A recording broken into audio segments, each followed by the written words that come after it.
খুব ভাল লাগিছে পোনপ্ৰথমবাৰৰ বাবে মই এটি গীত অজয়দাৰ সংগীত পৰিচালনাৰে মই পোনপ্ৰথমবাৰৰ বাবে এটা বিহু গীত গাইছোঁ বিহুসুৰী আধুনিক গীত আৰু অসমবাসী ৰাইজে মৰম কৰক আৰু গানটো এবাৰ শুনক আদৰি লওক তাকে কামনা কৰিছোঁ যিহেতু মই পোনপ্ৰথমবাৰৰ বাবে এটি গীত বিহুসুৰী আধুনিক গীত গাইছোঁ সকলোৱে গানটো শুনক লাইক কমেণ্ট কৰক শ্বেয়াৰ কৰিব ছাবস্ক্ৰাইব কৰিব মোৰ চেনেলটো প্ৰীতম কুমাৰ মিউজিকেল আৰু বাকি আৰু কিনো কম বাকি সকলৰ বাবে গুণগুণাই দিয়ক আমাৰ দৰ্শকসকলৰ বাবে গীতটি অলপমান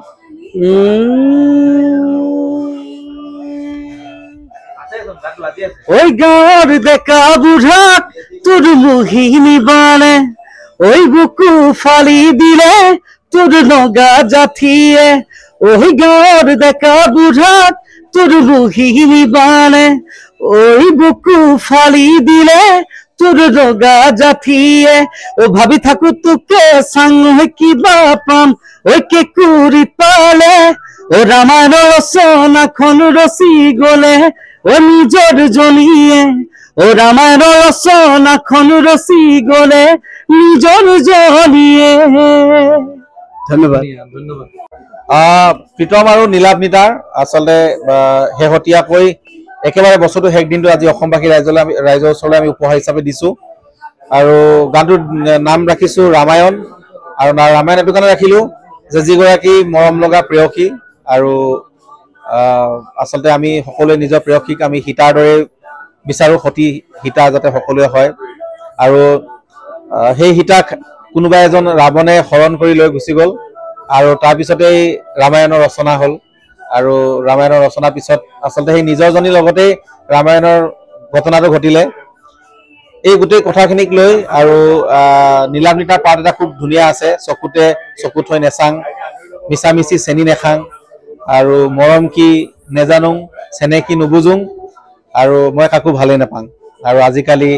ডেকা ল'ৰাৰ মানে মহিমা বুজা টান এনেকুৱা ধৰণৰ শব্দ সংযোজন কৰিছোঁ আৰু দীপ ডিজু নতুন ভাইটি এজন আছে তেওঁ ধুনীয়াকৈ গীতটো দুষাৰিমান খুব ধুনীয়াকৈ লিখি পঠাইছিল আৰু মই তাতে সংযোজন কৰি দিছোঁ তেওঁক আৰু নতুন প্ৰজন্মৰ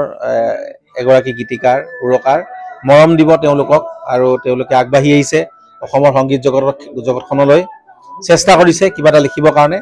আৰু তেওঁলোকে সেই সপোনবোৰক আচলতে আমি এটা ৰূপ দিয়াটো আমাৰ দায়িত্ব আৰু মই যিহেতু আমাৰ ষ্টুডিঅ'টো এটা সপোনৰ পৃথিৱী হয় আৰু সেইকাৰণেই প্ৰীতম নতুন প্ৰজন্মৰ এগৰাকী উঠি অহা উদীয়মান গায়ক আৰু তেওঁৰ প্ৰথম বিহুসুৰীয়া গীত হিচাপে আজি মুকলি কৰিছে তেওঁ যি সপোন দেখিছে সেই সপোনটোক অকণমান এটা যাতে ৰূপ দিবৰ কাৰণে চেষ্টা কৰিছোঁ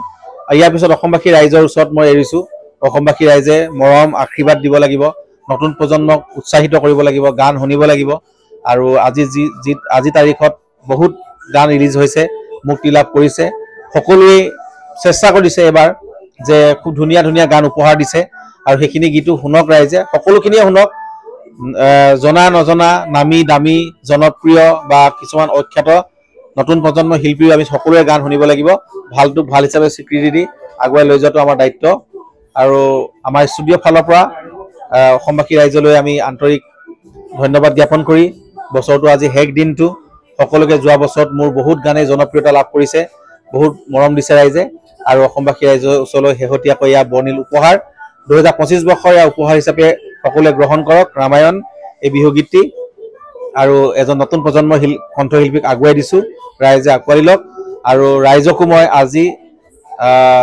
আপোনালোকৰ চেনেলৰ যোগেদি